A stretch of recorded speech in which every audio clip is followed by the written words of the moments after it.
Welcome to another episode of Uncomplicating Business. I am Sarah, you know this. Today on the podcast, we are going to talk about my most favorite and also least favorite business coaching questions. As a former teacher, as a business coach, questions are my jam. They are the most powerful part of what I do with clients. They are vital to helping people untangle and unlock and unleash and do all the fancy things in their businesses. And sometimes they are also really annoying. I love this questions in this set that I'm sharing today, but I often find that when I'm about to ask them of a client, I apologize. I say something like, hey, I know you're not going to love this question. And also, and then I ask the question. These are the kinds of questions that we don't ask ourselves often enough, but that create so much growth and clarity and perspective that we should ask them more.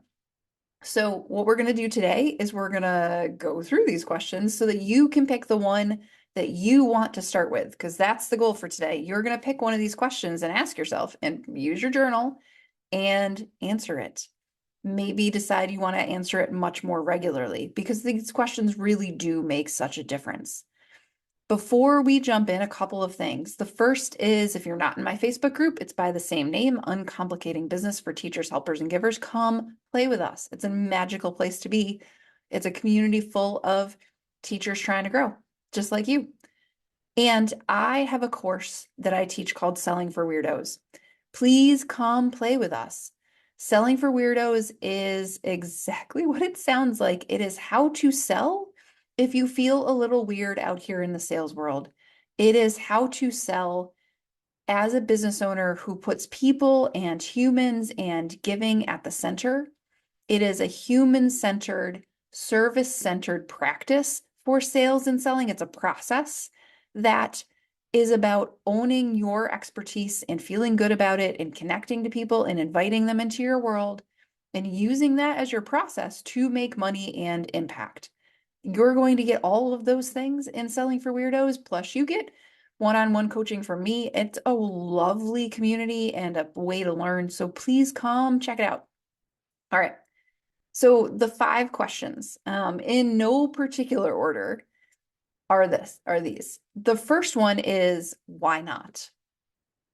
It's a really simple question. It's only got 2 words.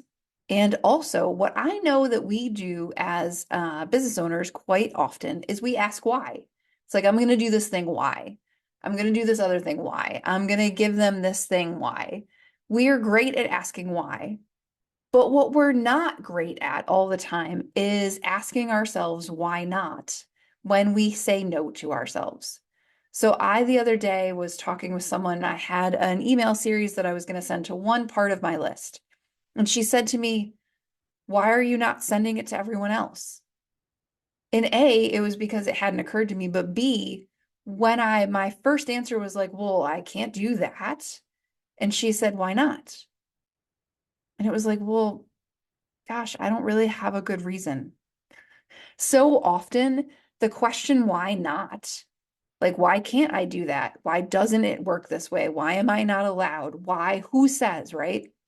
Why not? Is such a good question at getting at the unintended rules we've set for ourselves, the things that we've decided are not allowed in our businesses, in our work, that actually nobody set a rule. The only person in the way is us. And so why not is like, okay, what's the rule here? Who said it? And do I care? Why not is really about untangling that. It's about permission. It's like, why don't I do this? Why can't I do it this way? Why is it not okay? So think about something you're telling yourself doesn't work right now, or you're not allowed to do, or it's too much or too far or whatever. And instead of being like, yeah, well, I'm not allowed to do that, ask yourself why not, and then see what happens. The second question, and in full transparency, I hate this question. I hate this question for me. I hate answering this question.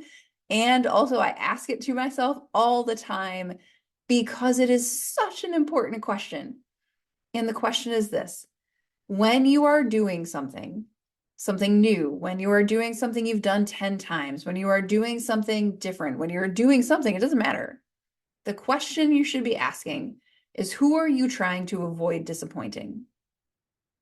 This question sucks so bad because often what I find when I answer this question, I'll be like, all right, this is the way I'm going to do it.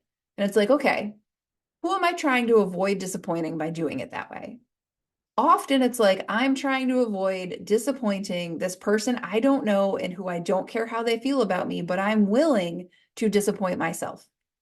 This is a pricing question a lot of the time because it's like, well, I think that should be $50 an hour. And it's like, why? Who are you trying to avoid disappointing? You're trying to avoid disappointing someone else in your price that maybe it's too much for them. And at the same time, disappointing yourself because you're not charging enough for your value. Like that sucks. That sucks in a lot of ways. So if you are stuck somewhere, if you're trying to make a decision and you're like, should it be $50 or $75? Should I say it like this or say it like that? Should I run it on this day? Should I run it on that day? Should I talk about it at all? Should I say it again? When you're like, well, I don't know what to do, ask yourself who you're trying to avoid disappointing. Like, who are you trying to please here? Right? Because if it's not you that you're trying to please and it's not you that you're willing to not disappoint, then what are you doing? Right? God, I hate this question. But it is what it is. Okay, so that's number two. Number three is the least annoying one of the group, I think, and is what is the actual problem you're trying to solve? So here's the thing. When I was back in my Britannica days, many, many years ago, I worked with developers and tech guys and all kinds of things. And I used to walk in and I would say, hey guys, I need this button on this page to be green. And they would look at me and be like, that's cool, no.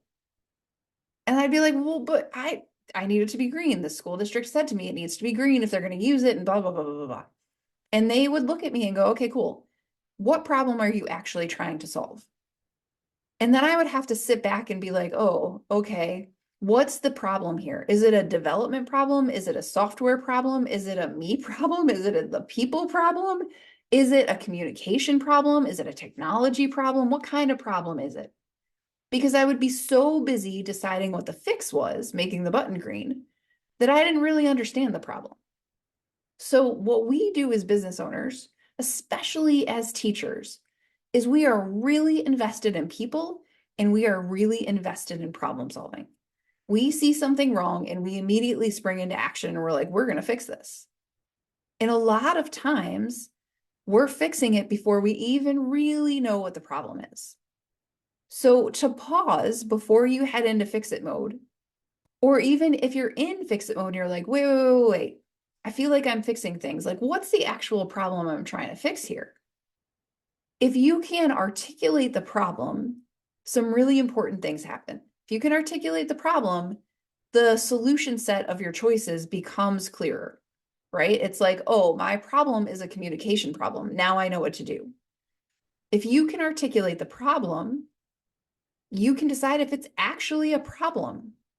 And so often I go into fix it mode and then I stop somewhere down the pike and I think like, what's the actual problem here? And then it's like, oh, I'm feeling worried about this. Then it's like, oh, well, is me being worried actually a problem or is that just a feeling? Like, oh, that's just a feeling. Anyways, I can go back to what I was doing, regularly scheduled programming here. And so what's the actual problem gets us to clarity, but at the same time also gets us to not doing work that isn't necessary. It is stopping the wheel spinning because if you ask what the actual problem is and you can't articulate it because there is no actual problem, you can stop whatever you're doing. Because if you're solving something that doesn't exist, then you don't need to solve it. It's very simple. Like my kids and I talk about it all the time. My daughter will be like, I need it to be like this. And I'll say, why? And she'll be like, well, because someday it might be this other way. I'm like, well, that's not a problem today. So we don't need to do it like that yet. If we come to that problem, we'll deal with it then. But we don't have to fix it yet. It's not a today problem. Okay. Number four, also not one of my favorite questions. really annoying. This is one that when it comes at me from coaching or some other direction, or I see a hint of it online, I'm always like, oh no. But what do you need to let go of to get where you're going? The other way you might ask it is, what do you need to let go of to become who you are becoming next? This question also sucks because the idea that I have to let go of things on my way to new stuff, I don't like. I want to keep all the things and do the new things. The idea that I have to let go of ways of doing things or ways I think about myself on my way to the next version of me is uncomfortable, right? And that's like, I don't like it. But it's true, right? In my journey as a business owner, I have had to let go of lots of things.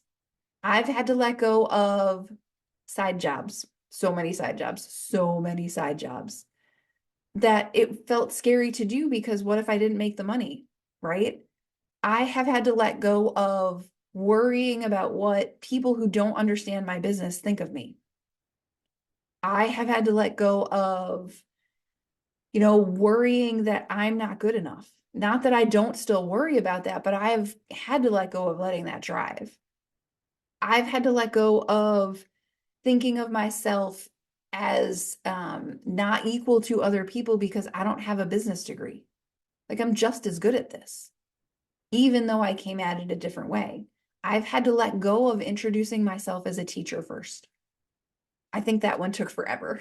There are still times where I go to networking and they'll be like, "Oh, what do you do?" And I'll go to be like, "Hi, I'm Sarah. I'm a business coach."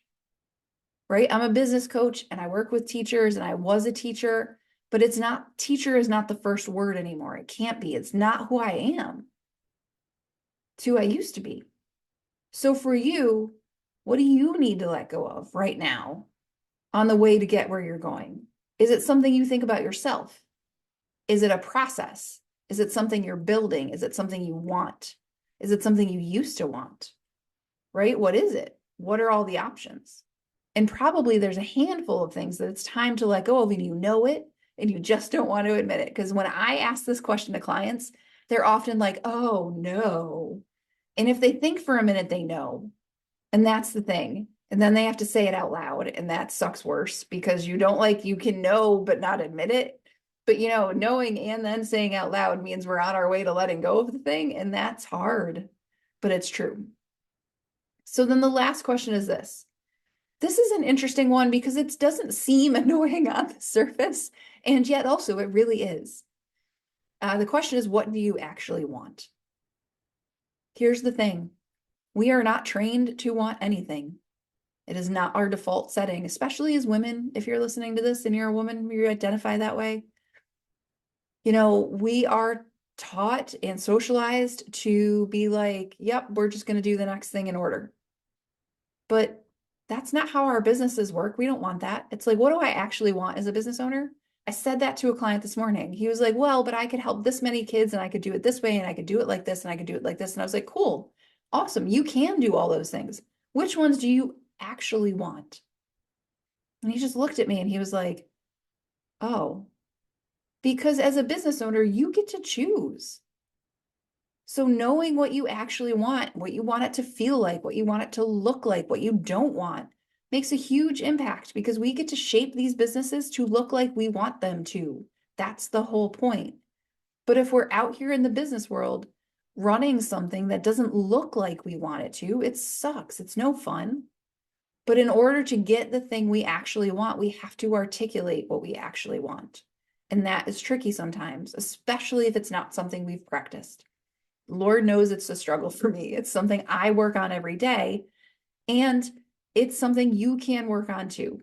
So this is one of those sneaky questions. It seems on the surface like a lovely question. What do you actually want? But then when you go to answer it, you're like, oh no, this is a deep question. What do I actually want? And therefore it becomes an annoying coaching question. So these are just a handful of questions to try on. These are the kinds of questions that come up in coaching conversations constantly, that I ask people all the time, because This is how we grow. So if you want more questions like this, more annoying ones and helpful ones, and they're all the same, come to coaching. The next round of groups starts in the fall, in September, October, but it'll be full by September. The one-on-one spots are open now. Like if you want to come and get coached and have your brain poked and pushed and grown as a result, come, let's do that together. There's always room for you. And I would love to help you get where you're going without all the extra baggage, making it look like what you want, without disappointing yourself and without solving problems you don't have. I'll see you soon.